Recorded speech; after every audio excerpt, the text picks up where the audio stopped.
Shalom jemaat yang dikasihi oleh Tuhan Yesus. Kiranya kita semua diberkati oleh Tuhan sehingga kita boleh hadir di tempatnya yang kudus.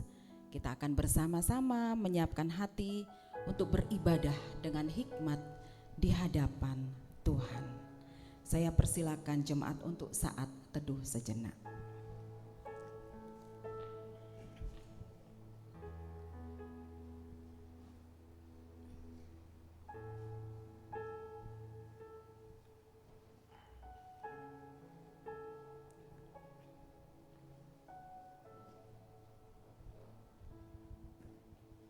Tenangkan hati dan jiwa raga kami Tuhan, persiapkan kami semua Tuhan untuk dapat beribadah dengan sungguh hormat kepada Tuhan. Ampuni kami supaya kami layak beribadah di hadapan Tuhan. Amin. Jemaat saya ajak bangkit berdiri. Kita merindukan kehadiran Tuhan. Oleh karenanya kita meminta Roh Kudus Tuhan memenuhi hati kita semua. Kita menyembah Tuhan yang kudus. Kita memuji Dia, Allah yang agung namanya, Allah Roh Kudus yang menguatkan kita.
Allah Roh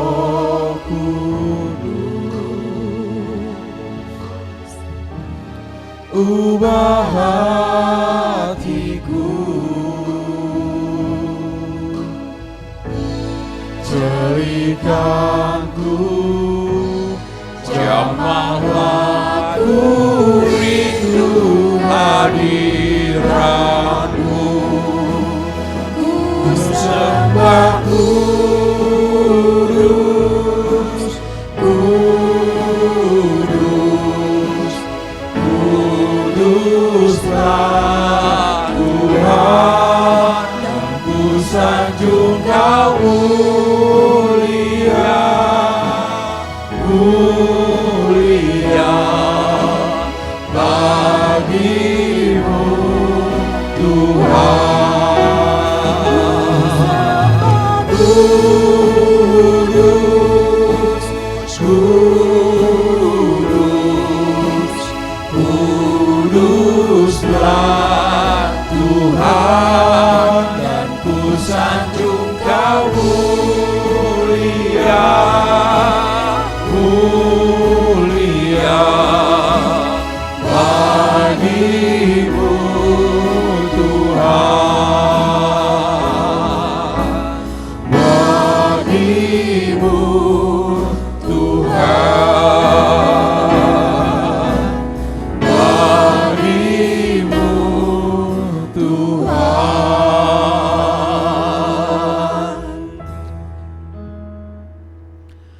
Kebaktian hari ini berlangsung dengan sebuah keyakinan bahwa pertolongan kepada kita adalah dalam nama Tuhan yang menjadikan langit dan bumi, dan yang kasih setianya tetap sampai selama-lamanya. Amin.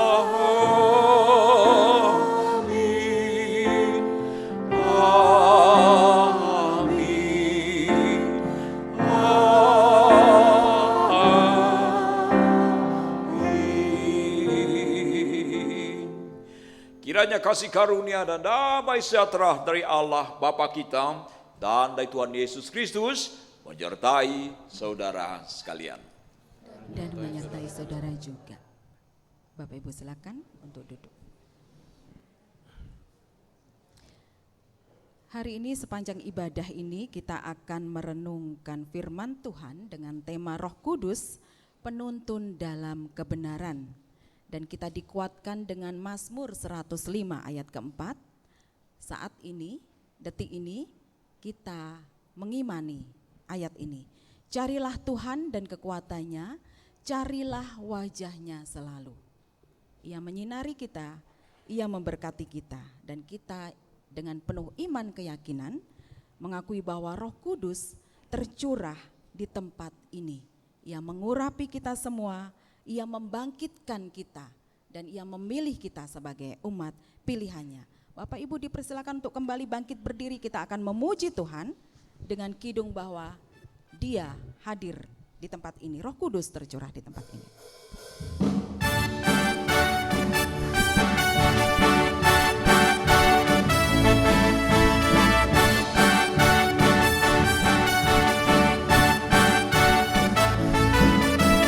Roh Kudus tercurah di tempat ini, urapannya yang ajaib memulihkan umatnya.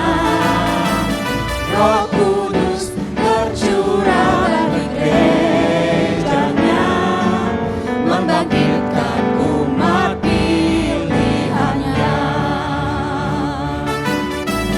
Roh Kudus tercurah di tempat ini, urapannya yang ajaib memulihkan umatnya. Roh Kudus tercurah bagi gerejanya, membangkitkan umat pilihannya. Hari inilah harinya Tuhan, saat pembebasan tiba. Belenggu dosa telah dipatahkan, mari bersorak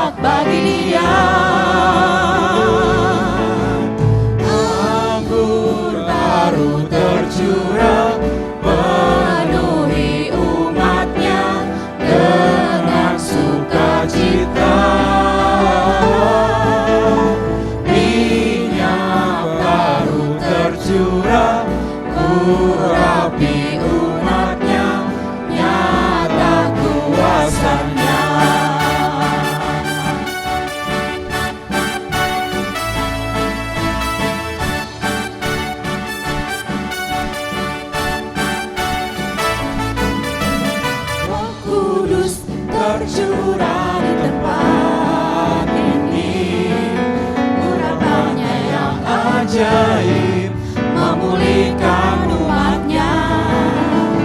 Roh Kudus tercurah bagi gerejanya, membangkitkan umat pilihannya. Tercurah di tempat ini, urapannya yang ajaib memulihkan umatnya.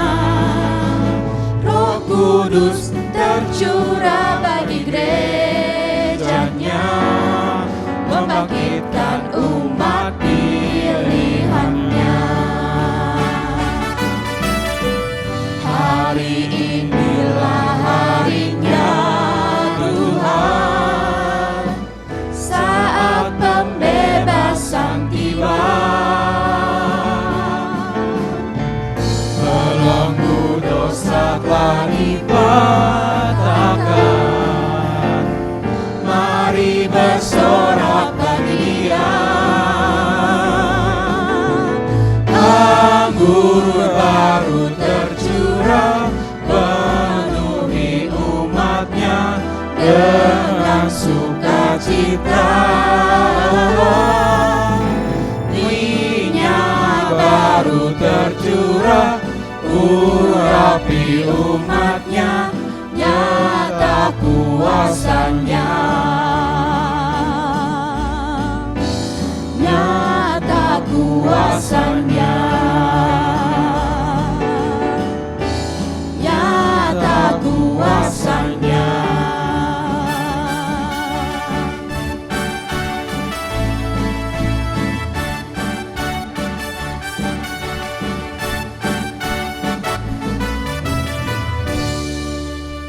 Dipersilakan untuk duduk. Kiranya hati kita penuh dengan semangat, dan kiranya kita juga meyakini bahwa karena Roh Kudus Tuhan ialah yang menuntun kehidupan kita sepanjang hari. Bapak Ibu, saatnya kita akan berteduh sejenak. Kita akan merefleksi hidup kita. Kita juga akan melihat di kedalaman hati kita apa yang sudah kita perbuat di hadapan Tuhan dan di hadapan sesama kita. Mari kita menundukkan diri dan kita menyiapkan hati kita untuk mengakukan setiap kesalahan dan dosa kita di hadapan Tuhan.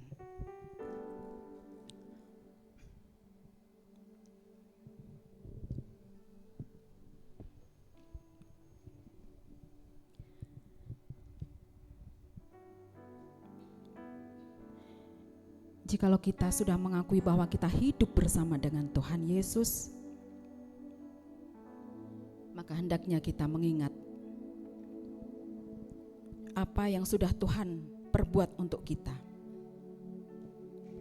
Ia menjadi silih atas setiap dosa kita, dan Ia mau rela mati di kayu salib untuk kita semua.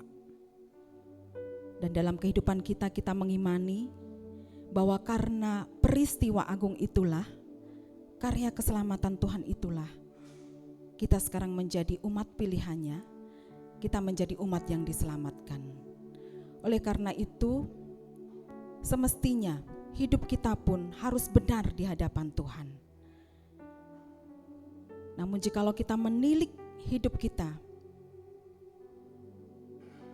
di akhir-akhir ini, mungkin yang kita lakukan justru sebaliknya, yaitu perilaku, tingkah laku yang tidak sesuai dengan apa yang Tuhan inginkan. Mungkin juga perkataan yang tajam dan pedas yang menyakiti hati orang lain yang tidak sesuai dengan yang Tuhan contohkan. Atau juga pikiran-pikiran kotor kita, pikiran-pikiran buruk kita, rancangan-rancangan yang tidak baik, yang tidak sesuai dengan Tuhan. Ataupun hati kita yang menyimpan dendam, iri hati, ketamakan, kesombongan. Mungkin itu yang terjadi. Padahal kita sudah mengakui bahwa kita ini menjadi anak Allah. Oleh karena itu, mari kita merendahkan diri di hadapan Tuhan.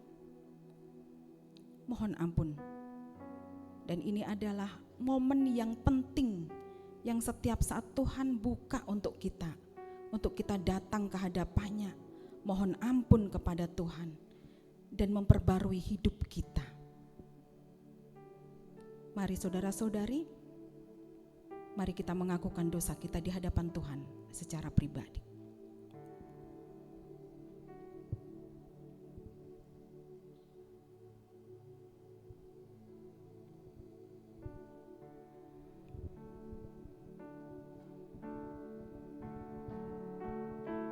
Terima kasih Tuhan untuk semuanya, dan kami berjanji untuk memperbaiki kualitas hidup kami. Kami ingin hidup benar di hadapan Tuhan. Kami ingin meninggalkan dosa kami ingin mengikuti teladan Tuhan. Karena Engkau telah menjadi pengganti kami yang mau disiksa di Kalvari. Tuhan, kami serahkan diri kami di dalam perkenanan dari Tuhan.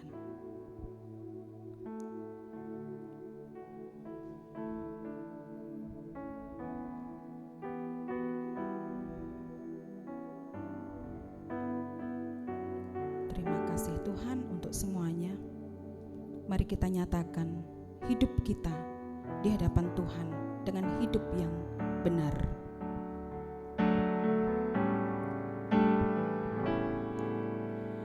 Hidup bagi Yesus, hidup yang benar, tinggalkan dunia dan dosa cemar, serahkan semuanya, kelak hati gemar. Jalan inilah beri berkat besar.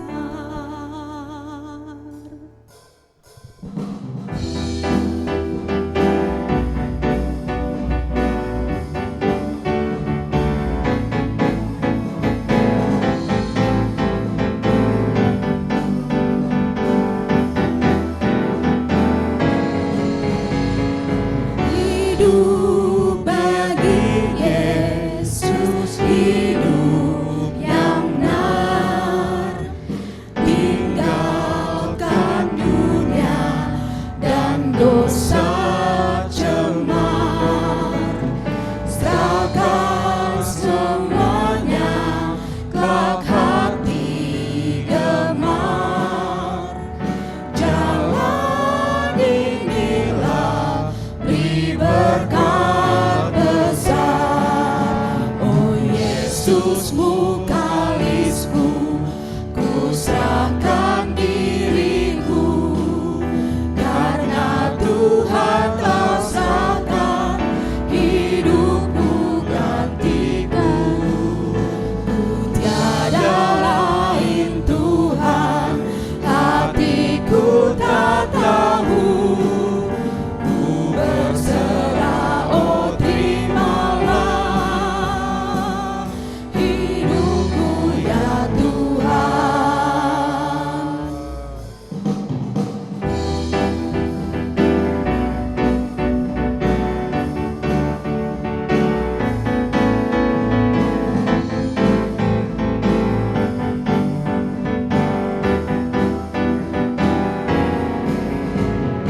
Hidup bagi Yesus penggantiku, siksa ditanggungnya di Kalvari, kasih-Nya menarikku merindu, ku ikut Tuhan berserah diri.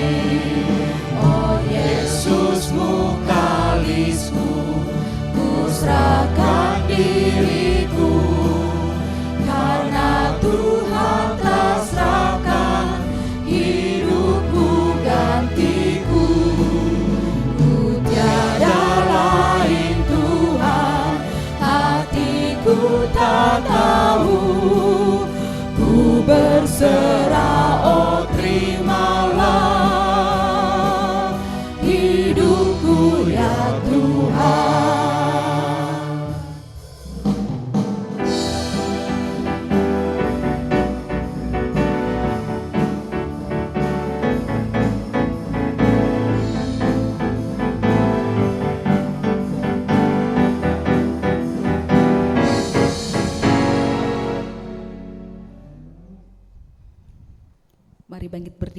akan membacakan berita anugerah dari Tuhan.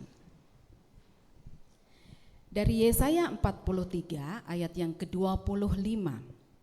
Demikian berita anugerah dari Tuhan. Akulah dia yang menghapus dosa pemberontakanmu oleh karena aku sendiri. Dan aku tidak mengingat-ingat dosamu. Demikianlah berita anugerah dari Tuhan. Syukur kepada Allah. Sebagai respon bahwa kita sudah mengaku kepada Tuhan atas dosa kita ingin hidup damai dengan sesama kita, maka kita akan saling menguatkan, meneguhkan sesama kita sambil bersalam-salaman. Jikalau kita ada kesalahan dengan sesama kita bisa sampaikan minta maaf kepada sesama kita.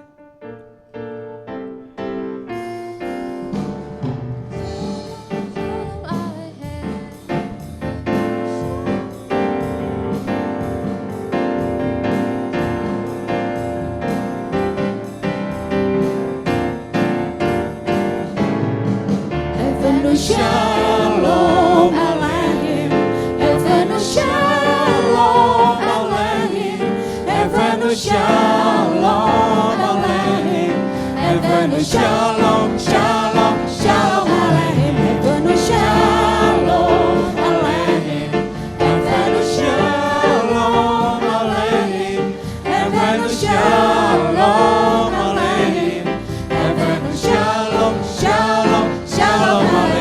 Bawa berita sejahtera, ku bawa berita sejahtera, ku bawa berita sejahtera, ku bawa berita sejahtera. Dipersilakan untuk duduk.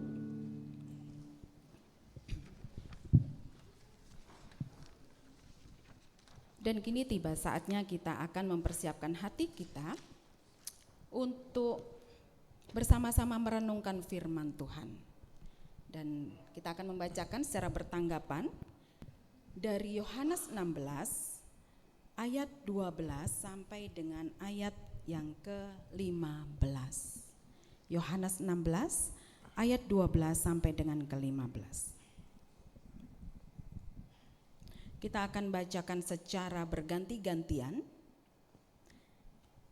Bagian sebelah sini nanti yang genap, sebelah sini yang ganjil. Ya. Yohanes 16 ayat 12 sampai dengan 15. Mari dimulai. Masih banyak hal yang harus kukatakan kepadamu, tetapi sekarang kamu belum dapat menanggungnya.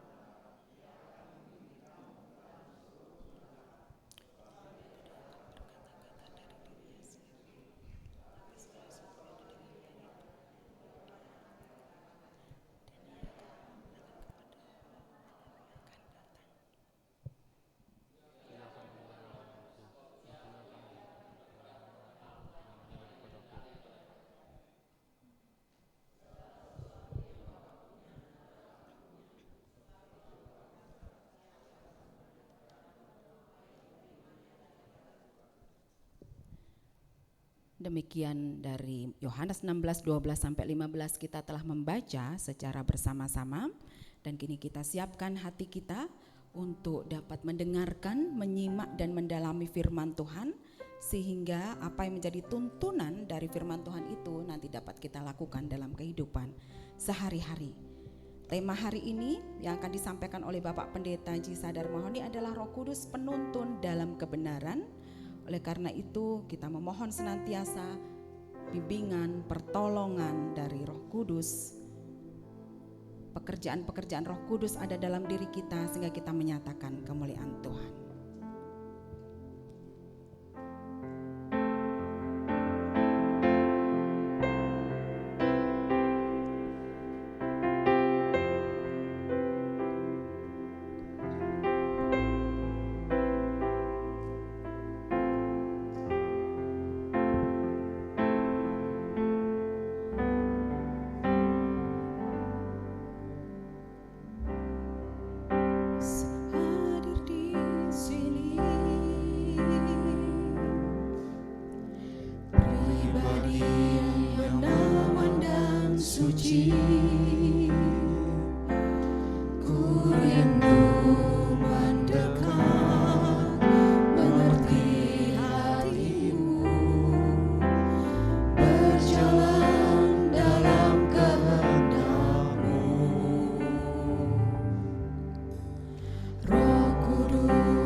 sejati dan suci.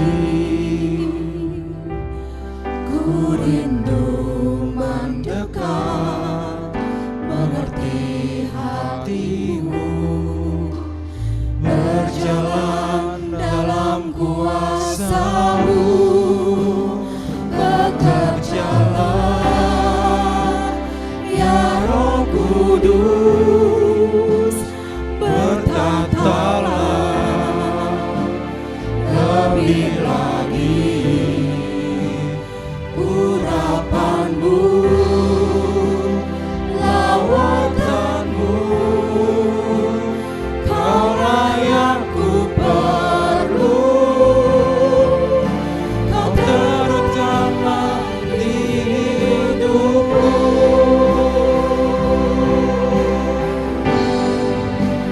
Bekerjalah ya Roh Kudus, bertatalah lebih lagi urapan-Mu, lawatanmu. Kaulah yang ku perlu, Kau terutama di hidupku.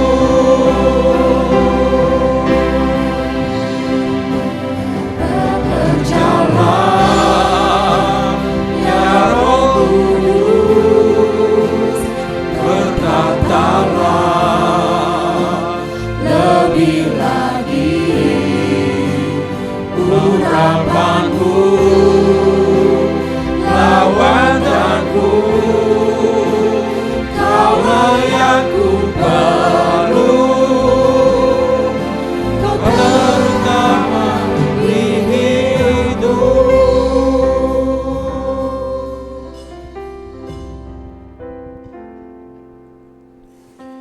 Berikanlah Roh Kudus, roh kebangunan rohani, boleh melanda kami pribadi, gereja kami, keluarga kami. Terima kasih Bapa, kami akan membaca firman-Mu.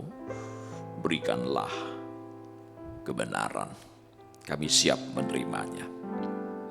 Dalam Yesus Allah kami memohon. Amin.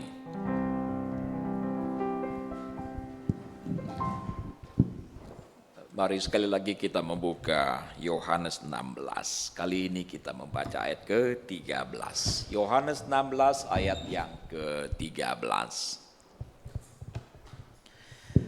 Namun apabila Ia datang, yaitu Roh kebenaran, Ia akan memimpin kamu ke dalam seluruh kebenaran. Sebab Ia tidak akan berkata-kata dari dirinya sendiri, tetapi segala sesuatu yang didengarnya, itulah yang akan dikatakannya. Dan Ia akan memberitakan kepadamu hal-hal yang akan datang. Demikianlah firman Tuhan. Berbahagialah setiap orang di antara kita yang membaca, merenungkan dan melakukan dalam hidupnya. Haleluya. Haleluya. Haleluya. Haleluya.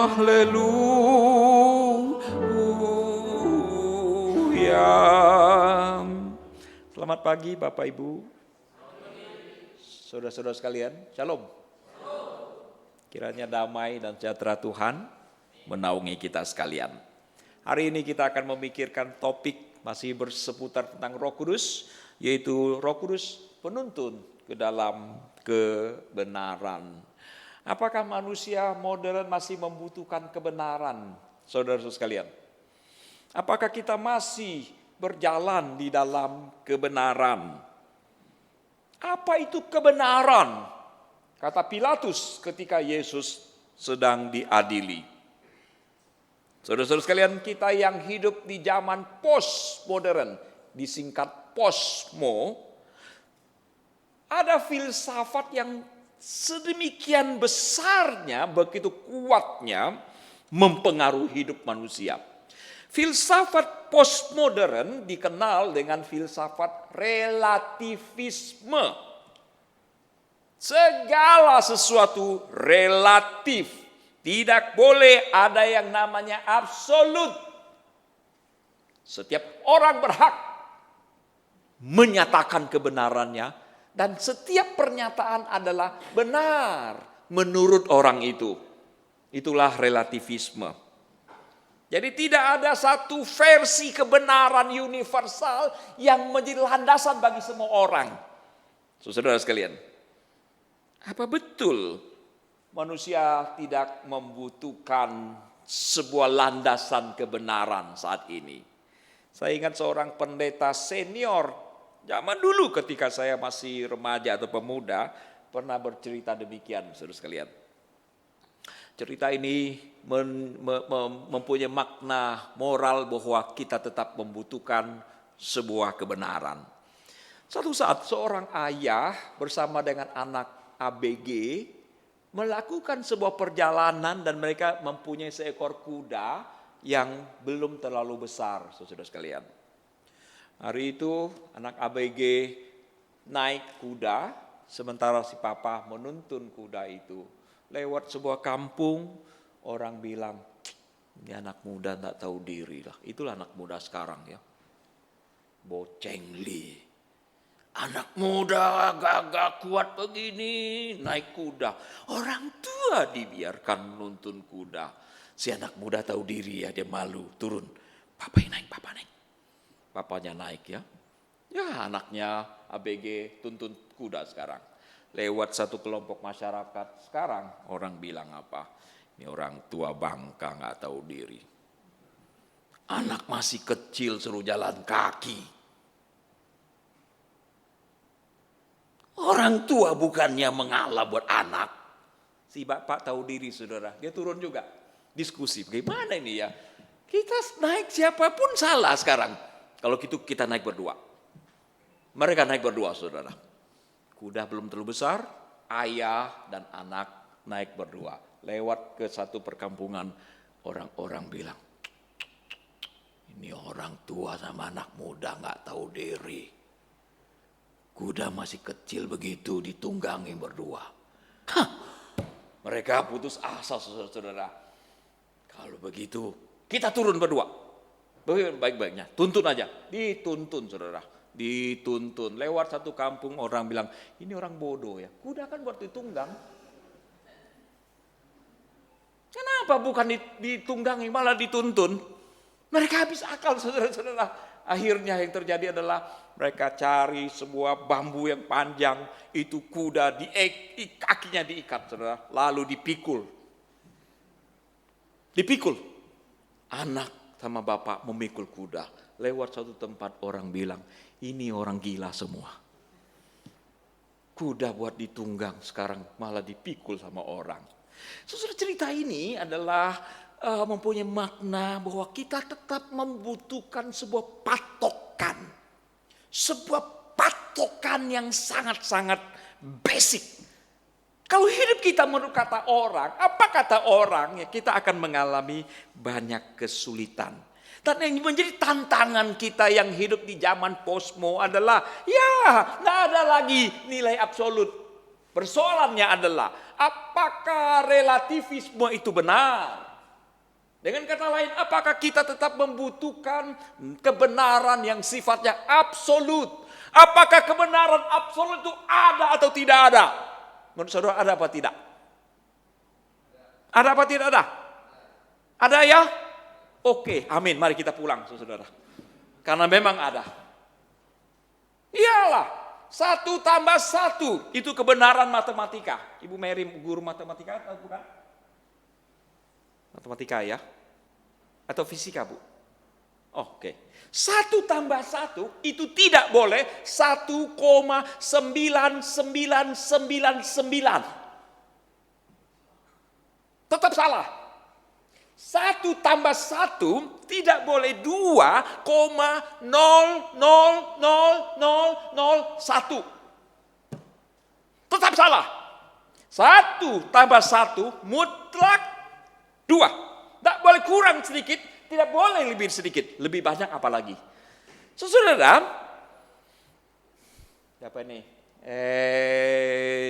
Ibu anak punya uang 100.000. Oh, satu-satunya, saudara. 100.000. Ibu beli telur, harganya 20.000. Lalu yang dikembalikan 30.000. Boleh tidak, Bu? Boleh enggak? Uang 100, telur 20.000. Tapi yang punya warung kembalikan cuma 30.000. Boleh kalau menurut orang teorinya Posmo, boleh. Benar, masing-masing benar. Tapi di dalam kasus ini ibu pasti nggak bisa terima kan? Nggak bisa lah. Harus cocok, Saudara, itu pertama. Nah, mari kita lihat, apakah relativisme itu sesuatu yang benar atau tidak? Karena relativisme itu menolak sesuatu kebenaran absolut yang ada di luar manusia, maka yang terjadi adalah dikatakan tidak ada yang benar, tidak ada yang salah. Setiap orang boleh punya pendapat dan pendapat tiap orang adalah sah, benar. Tidak ada yang salah. Oke, saudara, apa yang terjadi sekarang adalah orang tidak lagi mencari kebenaran, tapi manusia yang menciptakan kebenaran. Dan ini menakutkan, saudara-saudara sekalian. Karena apa? Karena kebenaran relatif itu bisa seperti ini, saudara. Bagi seorang teroris, bisa saja dia berkata, bagi saya membunuh orang nggak apa-apa.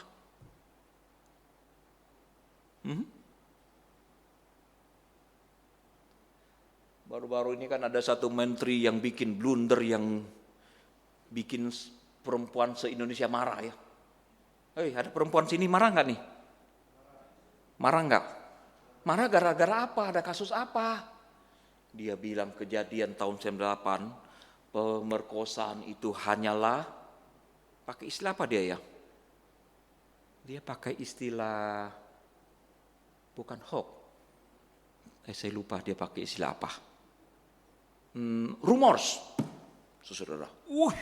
Kemarin pulang dari gereja saya dengarkan itu podcast bocor halus Tempo. Saya sedang tidak promosi Tempo, tapi layak didengarkan. Ada 2 ibu berikan kesaksian ya, dia yang menangani korban-korban.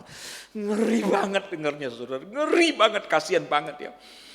Ada begitu banyak perempuan-perempuan dan perempuan Tionghoa di Jakarta dan seputarnya. Dia cerita ada umur yang paling muda yang dia tangani umur 11, saudara. Ibunya mati, kakaknya mati. Ini umur 11 juga mati. Karena apa? Karena disodok pakai botol, saudara. Ngeri apa enggak? Nah, kalau ada orang-orang yang mempunyai pikirannya, boleh menganiaya orang Tionghoa. Habiskan orang Tionghoa di Indonesia. Itu kan kebenaran menurut dia kan? Ngeri banget saudara, filosofi seperti ini. Seorang teroris boleh saja berkata, kita habisi saja, kita hancurkan saja, kita bom, kita matikan semua orang. Itu benar menurut dia. Tapi apa betul itu kebenaran, saudara? Seorang koruptor bisa saja berkata, dalam hati, ya ngambil uang rakyat apa salahnya? Salah kalau ketahuan. Kalau nggak ketahuan ya, hukumnya pendek kok. Kita masih punya banyak perbekalan. Saudara, apa yang terjadi adalah relativisme menyebabkan orang menciptakan kebenaran versinya sendiri. Dan itu berbahaya. Yang ketiga, saudara sekalian, relativisme itu menolak absolutisme. Kalau kita bilang, kita punya Yesus satu-satunya juru selamat. Orang relatif berkata, itu tidak masuk akal. Itu tidak boleh terjadi. Tidak boleh. Harus relatif. Si A boleh ngomong apa, si B boleh ngomong apa, si C boleh ngomong apa. Dan semuanya benar. Artinya apa? Relativisme menolak absolutisme. Tetapi seorang relativisme yang sejati justru terjebak di dalam absolut. Paham nggak Bapak Ibu? Ini filsafat ya, harus agak kopi harus agak kental. Ya. Kalau kopi nggak kental nggak nangkap nih. Saudara, paham ya? Jadi seorang relatif, saya ulas sedikit, dia bilang nggak boleh ada satu kebenaran yang sifatnya universal. Setiap orang boleh menyatakan pendapatnya dan semua orang benar. Karena relatif. Oke? Nah, konsep relatifnya itu karena semua orang ikut dia, pada akhirnya itu pun adalah absolut. Paham nggak? Itu sama seperti kalau saya bilang ya, siapa yang di antara kita belum pernah berbohong? Kalau ada yang bilang, saya belum pernah, dia sedang berbohong tuh. Nah itu prinsipnya lebih kurang seperti itu. Yang keempat saudara, kenapa relativisme itu bermasalah? Karena di dalam pemikiran filosofi, saudara, filsafat, relativisme itu adalah sebuah paradoks, sebuah ajaran yang bertolak belakang. Dia menolak kebenaran yang universal yang berlaku untuk semua orang. Dia tolak itu, dia tolak. Okay? Nah kenapa? Seharusnya relativisme itu tidak boleh tolak itu. Tidak boleh tolak, kenapa? Kan dia bilang semua orang boleh berpendapat. Nah sekarang ya, kalau misalnya ada banyak agama A, B, C dan seterusnya, masing-masing punya klaim kan? Nah seorang relativisme itu berkata semua agama sama. Semuanya benar. Karena masing-masing punya klaim. Tapi begitu ada satu klaim berkata, kamilah punya jalan satu-satunya. Yaitu apa? Di dalam Yesus Tuhan. Orang relativisme tidak bisa terima itu. Dan di dalam waktu yang bersamaan, sebetulnya dia sedang menggugurkan teori itu sendiri. Oke, saya tidak mau lebih dalam lagi filsafat. Saya tahu Anda tidak tertarik dengan hal itu. Tapi mari kita sama-sama simpulkan bahwa kita tetap butuh kebenaran yang sifatnya absolut. Ada amin saudara? Amin? Kita tetap butuh absolut. Tapi masalahnya saudara, ketika kita bicara kebenaran, kita bisa jatuh di dalam dua ekstrim yang saling bertolak belakang. Ekstrim yang pertama disebut dengan legalisme. Legalisme artinya segala sesuatu berdasarkan hukum. Segala sesuatu berdasarkan aturan. Kalau tidak sesuai aturan itu salah. Kalau tidak sesuai dengan hukum itu keliru. Sebuah hukum. Dan ketahuilah, adat-adat di negeri kita, agama-agama di negeri kita, hampir semuanya muatannya adalah legalisme. Betul tidak? Buat saudara yang berasal dari Kalimantan Barat, misalnya orang Tionghoa ya, kita punya budaya Tionghoa itu ya, itu legalisme itu kuat sekali loh Pak Fendi. Tahu tidak ya? Orang menikah ya, tahu nggak? Orang menikah keluar rumah, kaki kiri kanan dulu ya, saya lupa ya. Masih tanya Aceknya, kaki kiri kanan dulu keluar dari rumah. Ini Kristen sejati. Sampai lupa itu ya. 2 tahun lalu ponakan saya merit ya. Itu macomblang, siapa tuh yang pokoknya yang MC-nya loh ya. Hati-hati, kaki kiri apa kanan ya? Saya adalah hampir berkata dua-dua aja kaki sekali lompat gitu. Wih, saudara, waktu engkong saya meninggal, nenek saya meninggal. Wih, aturannya banyak. Lia angho, oi anyong, mo anyong. Enggak boleh begini, harus begini. Itu dilarang. Betul enggak?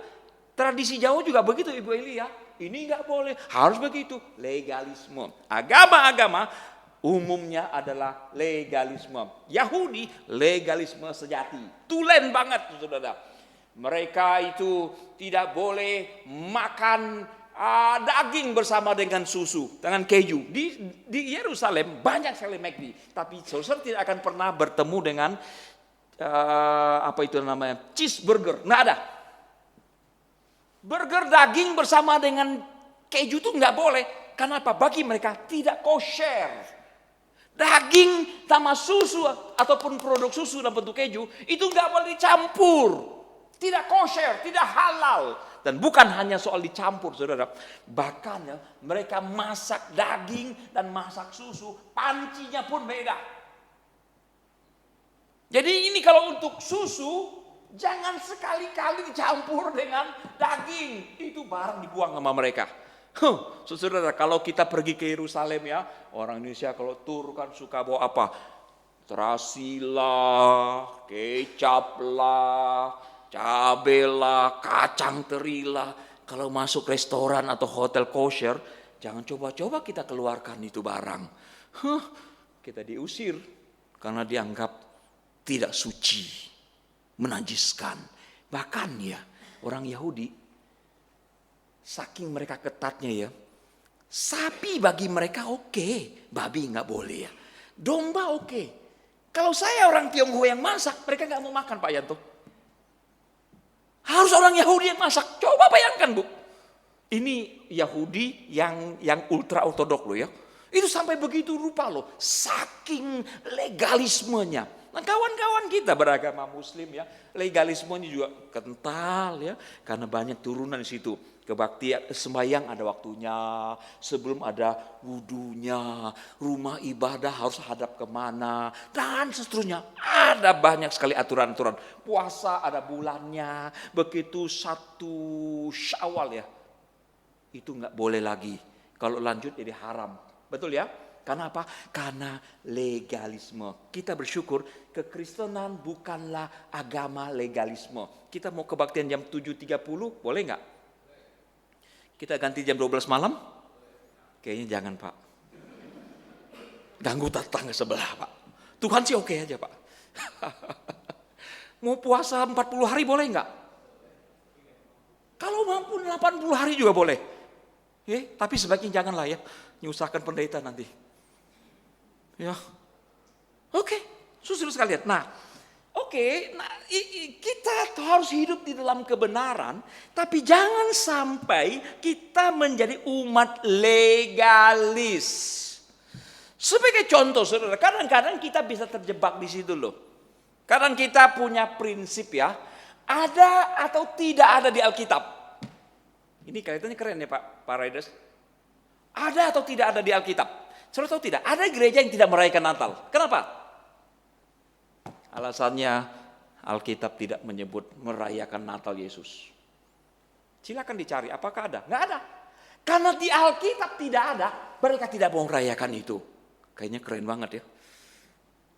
Saya pikir itu prinsip yang bukan prinsip utama memahami kebenaran, saudara-saudara. Itu sebabnya kita perlu Roh Kudus yang memberikan kita pemahaman beserta dengan prinsip-prinsip baku di dalam menafsir Alkitab. Kenapa saudara? Prinsip yang sangat penting adalah kita bukan berdasarkan ada atau tidak ada di Alkitab. Ada banyak hal yang ada di Alkitab itu tidak kita lakukan. Contoh misalnya, kalau saudara baca dalam 1 Korintus, itu ibu-ibu datang harus pakai apa? Pakai kerudung kan? Coba, mana ada yang pakai kerudung? Mana ada yang pakai kerudung? Kecuali saudara pergi ke gerejanya Bapak Ade Penhutu. Itu perempuan harus pakai kerudung. Kita punya alasan, saudara, karena itu sesuatu yang sifatnya kasuistik. Oke? Bahkan ya, saya pernah mengatakannya, bahkan perkataan Yesus pun ada yang kita tidak lakukan. Saudara tahu tidak? Isai, kamu tahu nggak ada perkataan Yesus yang tidak kita lakukan? Boleh apa enggak? Coba tuh Pak Yafid, omongan Yesus kita nggak lakukan, boleh apa enggak? Wih, ini sebagai raja-raja rote itu kan jadi gelisah sekarang kan ya. Masa sih perkataan Yesus tidak kita lakukan? Dosa besar nih, kita Kristen model apa ini? Benar Pak, benar Pak. Ada perkataan Yesus yang memang kita tidak lakukan. Contohnya mana? Mari kita boleh lihat Matius pasal 24, saudara. Matius 24 ayat yang ke-20. Harusnya kita baca dari 15 ya, tapi saya potong.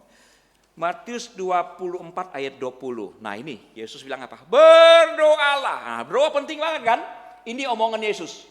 Berdoalah. Doanya apa? Supaya waktu kamu melarikan diri itu jangan jatuh pada musim dingin dan jangan pada hari Sabat. Ini yang ngomong Yesus.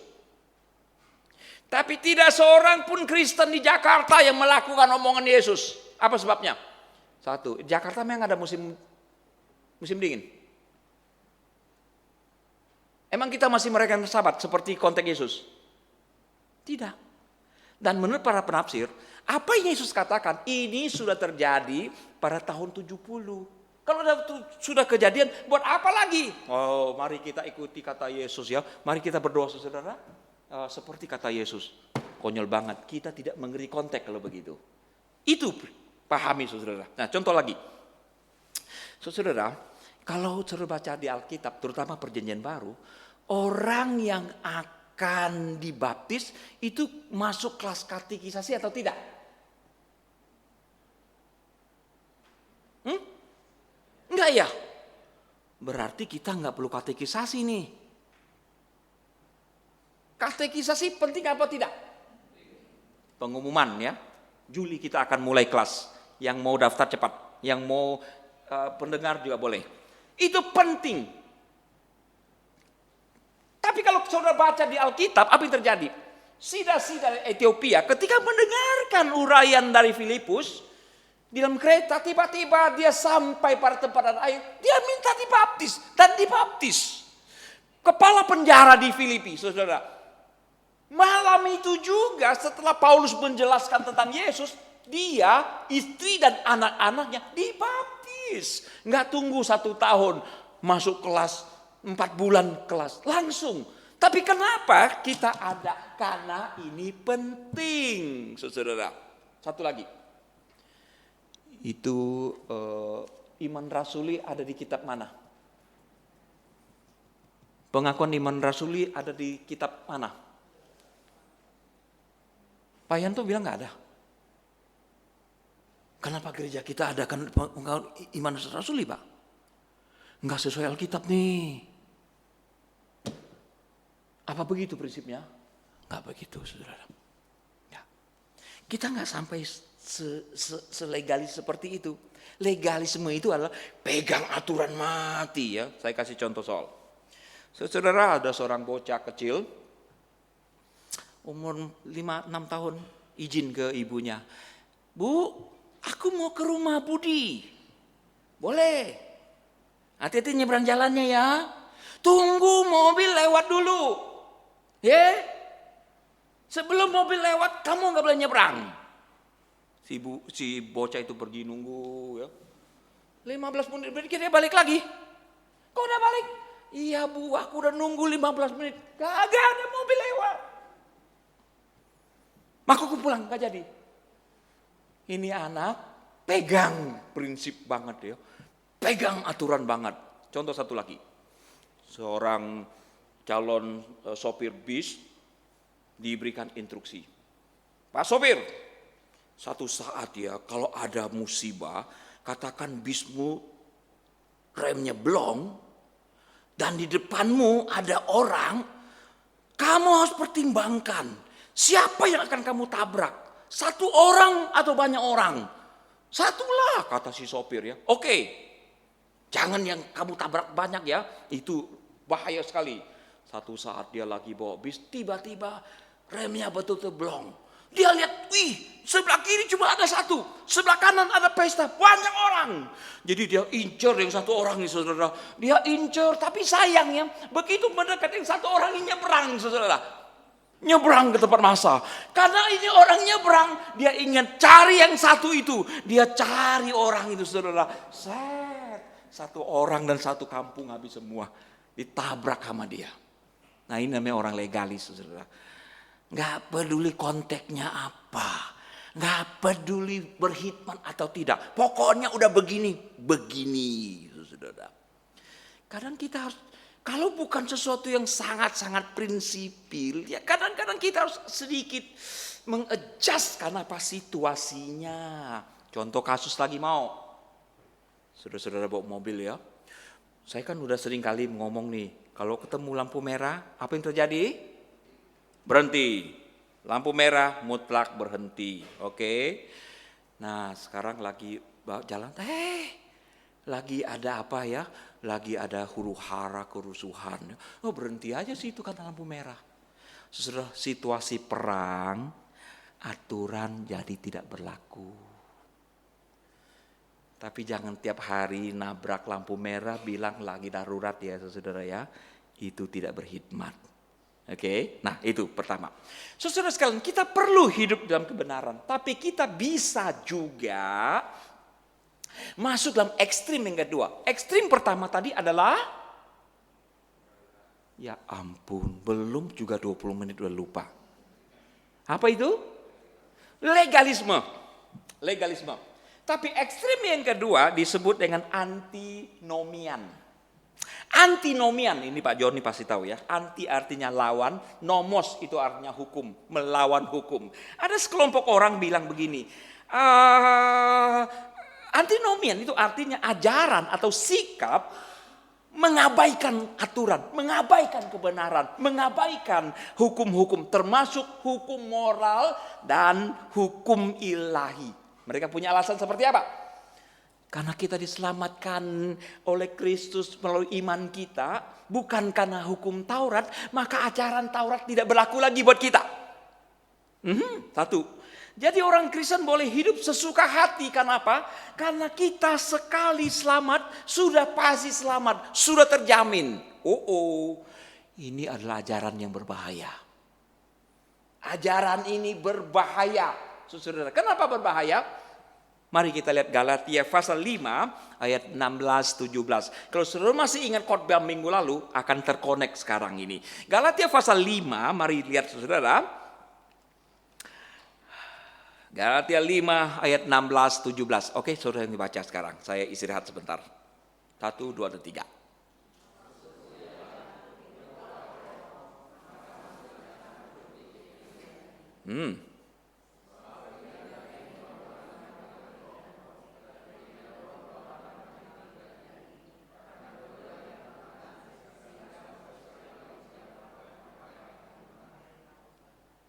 Jadi orang yang hidup dalam daging tidak diperkenan ya.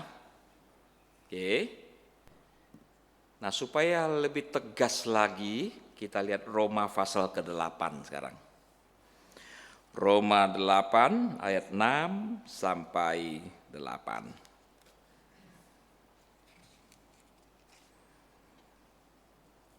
Maksud dari pembacaan teks ini adalah supaya kita jangan menjadi orang yang antinomian, melawan hukum. Oke. Sebab keinginan daging adalah maut. Kasih tahu kawan-kawan, yuk. Keinginan daging adalah maut. Tetapi keinginan roh adalah hidup dan damai sejahtera. Sebab keinginan daging adalah perseteruan terhadap Allah. Simak itu kalimat saudara.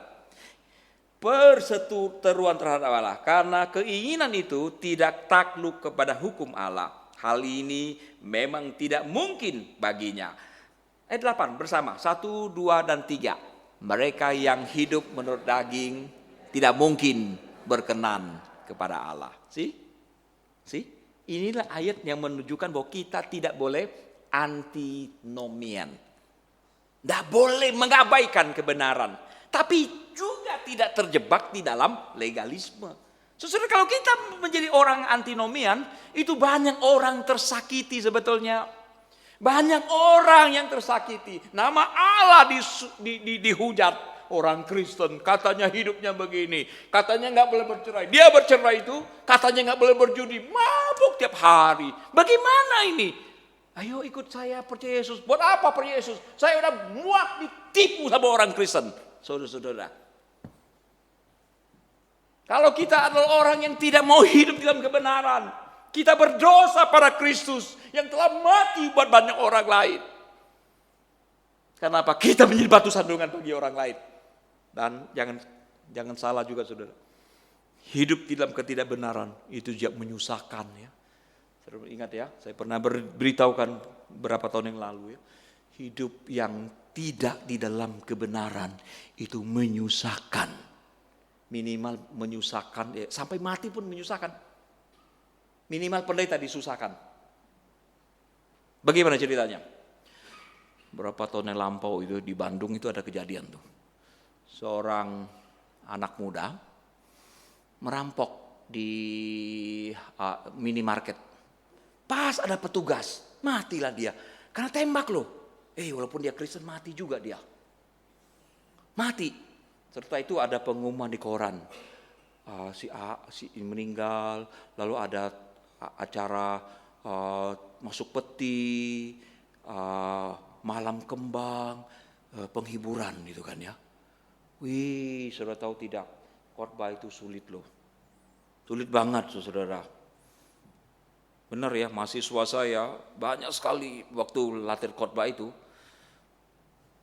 Datang dengan keyakinan, pulang dengan penuh penyesalan. Bahkan ada yang baru 5 menit, Pak nggak jadi Pak, saya turun lagi gitu. Saya bilang kamu pasti kualat sama pendetamu. Waktu pendetamu khotbah kamu nggak pedulikan ya, kamu abaikan tuh kan ya, kamu sibuk main HP kan ya. Iya Pak, saya kualat sekarang.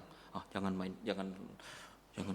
kualat saudara-saudara. Nah, anak-anak muda kalau kamu mau menikah untuk di GKI, kamu perlu mendaftarkan diri minimal 6 bulan. Nggak boleh 6 hari mau menikah langsung lapor, nggak diladain itu ya. Minimal 6 bulan. Itu ada apa itu pengumuman, ada kelas dan sebagainya. Salah satunya supaya apa? Pendeta punya waktu siapkan khotbah. 6 bulan cukup. Tapi namanya mati kan nggak ada yang kasih pengumuman kan ya. Muse tolong siapkan 3 khotbah. Buat apa? Saya udah mau mati. Nggak ada yang order. Atau ada yang mau order, saya siapkan nih. Tiba-tiba aja. Pertama, khotbah itu sulit. Yang kedua, matinya mendadak. Tapi yang paling susah adalah yang model anak muda itu. Malam penghiburan. Begini khotbahnya, boleh enggak? Saudara-saudara, saya sudah berulang-ulang mengatakan, berhentilah berbuat dosa. Jangan hidup menurut daging. Nanti murka Allah akan turun. Nah sekarang rasakanlah, matilah kau, murka Allah turun atas hidupmu. Anak muda, siapa lagi yang mau nyusul? Boleh nggak khotbah begitu? Itu keluarga yang bergabung langsung langsung gelisah dan merasa dihakimi kan ya. Pendeta nggak mungkin khotbah begitu. Bagaimana khotbah yang berikutnya? Bapak Ibu, ikhlaskanlah anakmu. Sekarang dia telah menyelesaikan kesusahannya di dunia. Dia ada di dalam pangkuan Bapak Abraham. Keluarga senang tidak? Happy tidak? Happy. Anak kita kata musuh masuk surga. Syukur Tuhan. Saya mau tanya, penatua happy enggak? Majelis Engkong Pardi happy enggak? Besok langsung dipanggil tuh pendeta. Kenapa korbannya begitu musuh? Nanti pemuda kita jadi perampok semua. Itu poin saya saudara. Kalau hidup enggak benar ya, nyusahkan banyak orang lain. Minimal pendeta disusahkan. Saya harap enggak ada yang menyusahkan saya ya saudara ya. Daripada menyusahkan, mendingan kita hidup dalam kebenaran. Tapi yang jadi masalah adalah saudara, kita ini orang Kristen itu memang suka membangkang.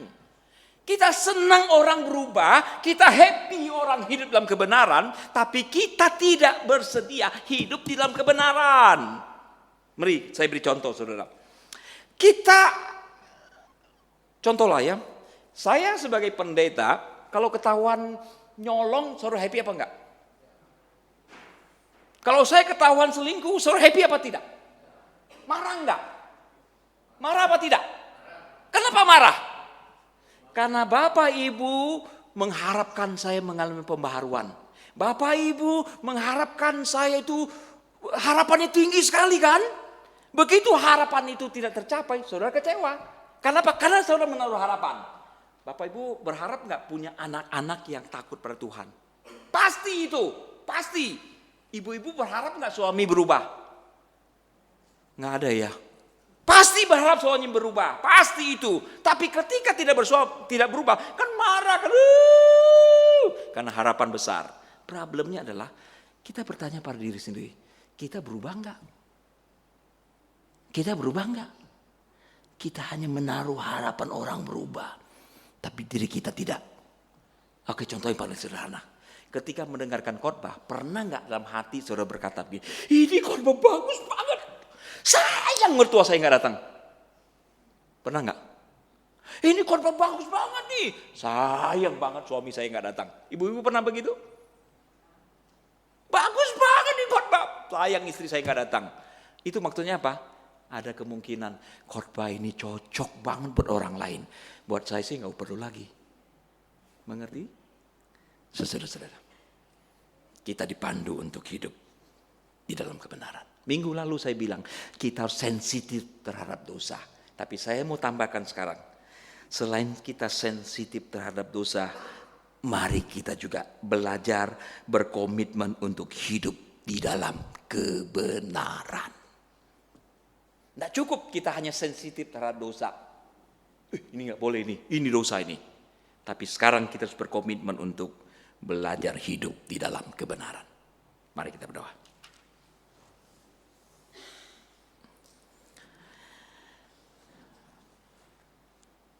Mampukan kami mengerti pesan pada hari ini ya Bapak, yang telah disampaikan dengan panjang dan lebar. Dan mampukan kami juga untuk menjadi pelaku-pelaku kebenaran-Mu. Kami tahu kami belum sempurna, masih banyak kekurangan. Itu sebabnya kami butuhkan anugerah-Mu ya Bapak, yang akan memampukan kami sehingga kami kami hidup di dalam kebenaran yang dituntun oleh Roh Kudus, tidak terjebak di dalam legalisme, pun tidak terjebak di dalam antinomian. Ajari kami ya Bapa, ajari kami. Dan Kristus Tuhan, kami naikkan doa permohonan kami. Amin. Saudara, dengan cepat ya, ini sedikit panjang hari ini. Mari kita lihat beberapa warta. Okay. Ini ada dewasa muda pada hari Sabtu ini saudara sekalian ya. Sabtu depan. Saya sudah bikin flyernya sebetulnya. Ya.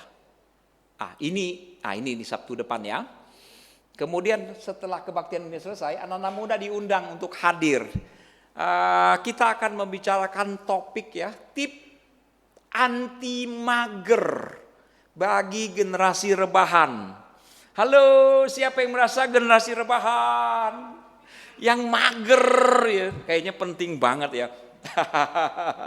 Tadi saya pasang di status WA saya, ada yang pasang wajah senyum lebar sekali ya. Tip anti mager, males banget ikannya. Nah ini anak-anak muda ini ada satu wadah, diharapkan anak-anak muda bisa ambil bagian ya. Jangan pulang duluan saudara, belajar sesuatu supaya kita punya kehidupan bisa lebih dinamis. Ini data persembahan kita, kalau ada kurang silakan dikomunikasikan saudara-saudara sekalian. Oke. Oh, lain lagi ini. Minggu depan, minggu kelima, saya akan dapat tugas ke GKI Bogor Baru, saudara, pertukaran mimbar sinode wilayah. Kemudian jangan lupa, bulan Juli minggu pertama kita akan ada perjamuan kudus. Harap saudara bisa mempersiapkan diri. Dan bulan Juli juga kita akan segera memulai kelas katekisasi bagi yang akan di CD atau dibaptis. Boleh mendaftarkan diri. Saudara yang sudah dibaptis kalau ingin menjadi pendengar juga diberikan kesempatan sejauh aktif, bukan datang sekali, datang 2 kali ya, tetap konsisten. Selamat datang Bapak Martinus Pien. Pak Martinus tadi sudah kita bersalaman ya. Baik, selamat datang Pak. Ya, Tuhan berkati. Saya sudah selesai, Ibu Tuti. Lanjutkan bagian terakhir dari ibadah ini.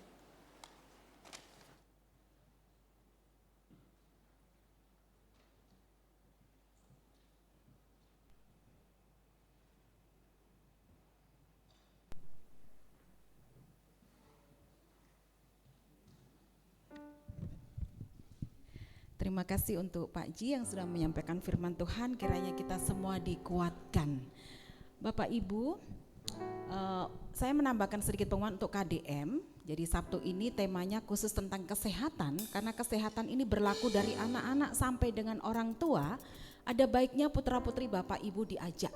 Para pemuda hadir ya, James boleh hadir ya hari Sabtu ya, teman-teman juga pemuda, anak-anak remaja juga, anak-anak kecil juga boleh ikut. Karena ini temanya umum, jadi tidak hanya untuk kaum Bapak dan Ibu tapi untuk semua, mengundang semuanya hadir di gereja kita hari Sabtu ini pukul 6 sore. Baik, dan kita juga bersyukur diberkati dengan pendeta yang luar biasa, baik, sabar dan bijaksana. Kami semua mewakili majelis dan juga jemaat Pak Ji mengucapkan selamat ulang tahun. Kiranya Pak Ji senantiasa diberkati Tuhan, berkat melimpah semua. Kita nyanyi sama-sama untuk Pak Ji.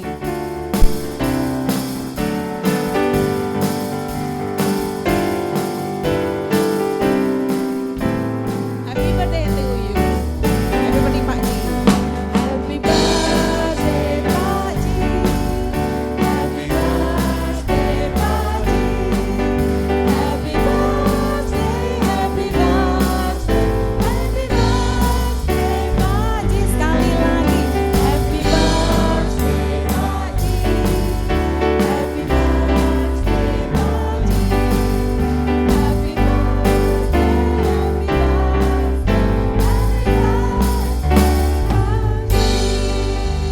Hanya ini yang bisa kami sampaikan Pak Ji, kiranya semuanya tapi dari kedalaman hati kami menyanyi untuk Pak Ji.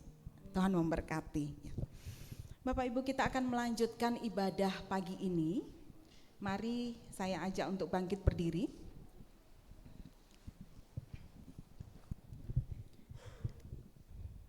Kita bersama dengan umat Allah yang ada di masa lalu, masa kini dan juga masa depan, mengingat pengakuan iman pada baptisan kita seturut pengakuan iman rasuli. Aku percaya kepada Allah, Bapa yang Maha Kuasa, Khalik langit dan bumi, dan kepada Yesus Kristus anaknya yang tunggal Tuhan kita, yang dikandung daripada Roh Kudus, lahir dari anak darah Maria, yang menderita sengsara di bawah pemerintahan Pontius Pilatus, disalibkan, mati dan dikuburkan, turun ke dalam kerajaan maut. Pada hari yang ketiga bangkit pula dari antara orang mati, ia naik ke surga, duduk di sebelah kanan Allah, Bapa yang Maha Kuasa. Dan dari sana ia akan datang untuk menghakimi orang yang hidup dan yang mati. Aku percaya kepada Roh Kudus, gereja yang kudus dan persekutuan orang kudus, pengampunan dosa, kebangkitan orang mati dan hidup yang kekal. Amin. Silakan duduk. Saatnya kita akan menyampaikan persembahan kita, dan persembahan kita dikuatkan dari Mazmur 107 ayat yang ke-22. Biarlah mereka mempersembahkan korban syukur dan menceritakan pekerjaan-pekerjaannya dengan sorak-sorai.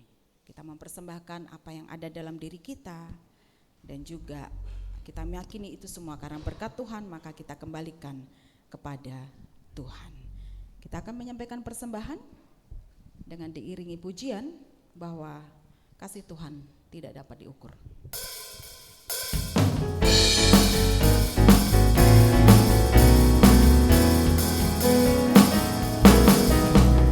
Tiada terukur besar kasih setiamu Tuhan,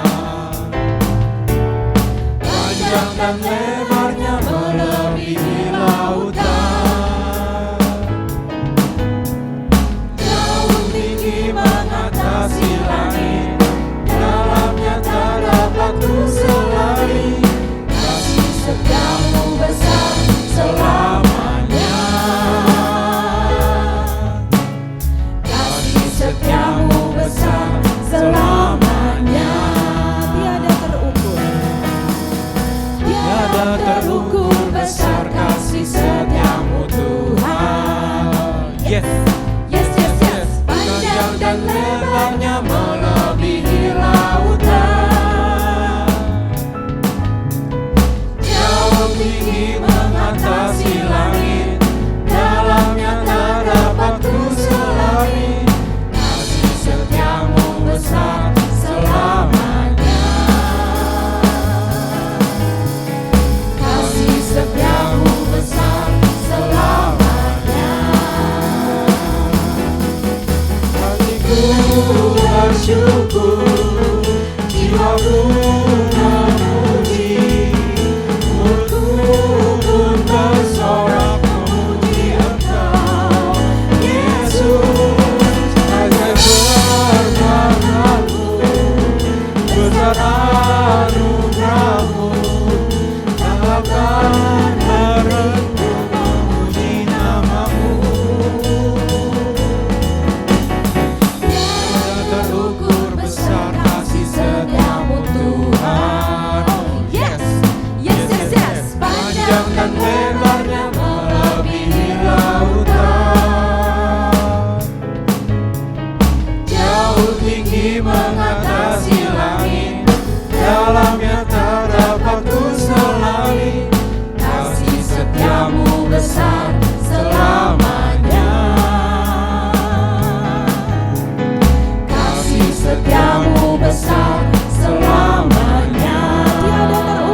Tuhan sepanjang hidup kami. Berkat Tuhan begitu melimpah.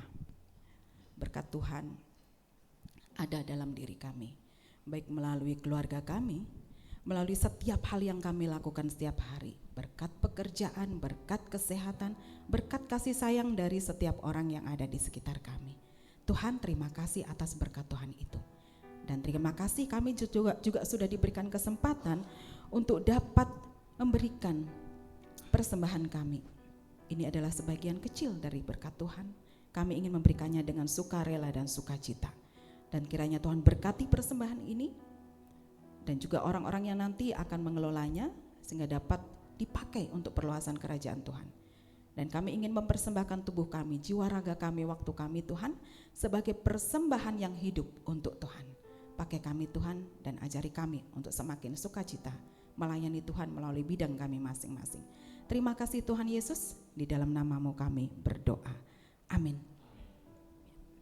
Masih dengan berdiri, Bapak Ibu, kita akan sampai di penghujung liturgi ibadah kita. Kalau roh Tuhan Yesus ada di dalam kita, Ia menyatukan kita semua dan Ia membuat kita menjadi satu keluarga, maka hendaklah kita saling menopang. Setelah selesai dari ibadah ini, ibadah kita yang sejati itu menjadi tantangan kita. Bagaimana kita melayani keluarga, melayani siapapun yang kita temui, bagaimana kita menunjukkan menjadi murid Yesus Kristus yang sebenarnya. Itulah tantangan kita. Oleh karena itu mari kita mengakhiri ibadah ini dengan pujian bahwa roh Yesus Kristus membuat kita satu.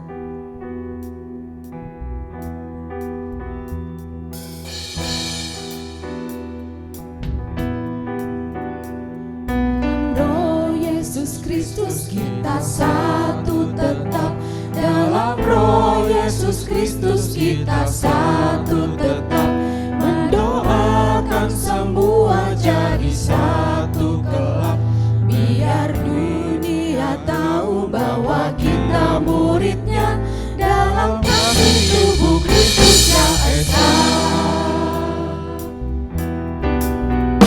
Kita jalan bersama bergandengan erat. Kita jalan bersama bergandengan erat. Menyiarkan berita bahwa Tuhan dekat. Biar dunia tahu bahwa kita muridnya dalam kasih tubuh Kristus yang esa.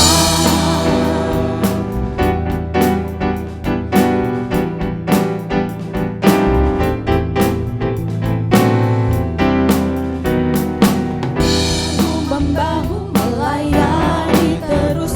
Kita bahu-membahu melayani terus.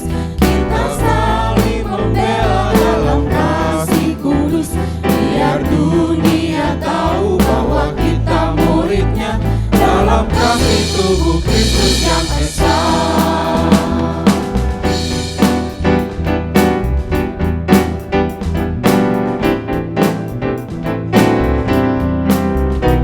Dalam roh Yesus Kristus kita satu tetap.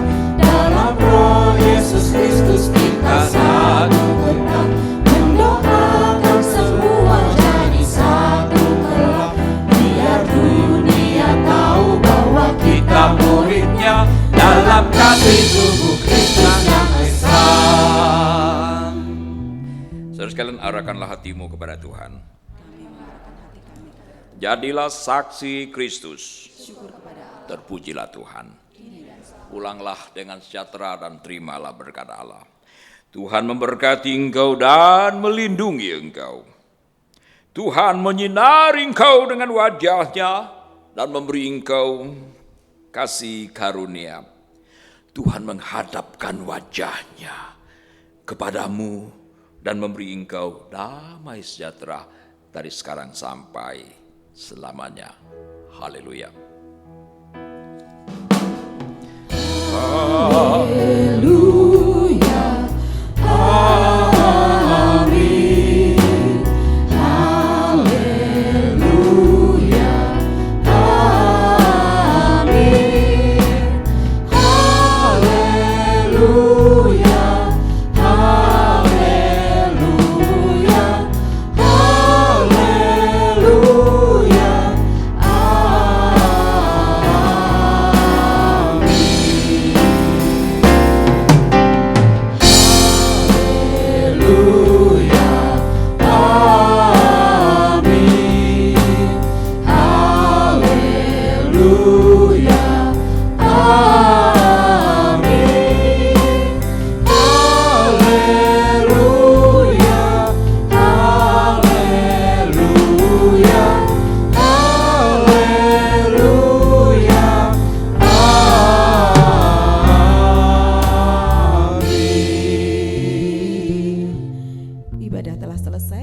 Tuhan memberkati kita semua dan kita menjadi murid Tuhan Yesus yang dipenuhi dengan Roh Kudus, membawa berkat buat sesama. God bless you.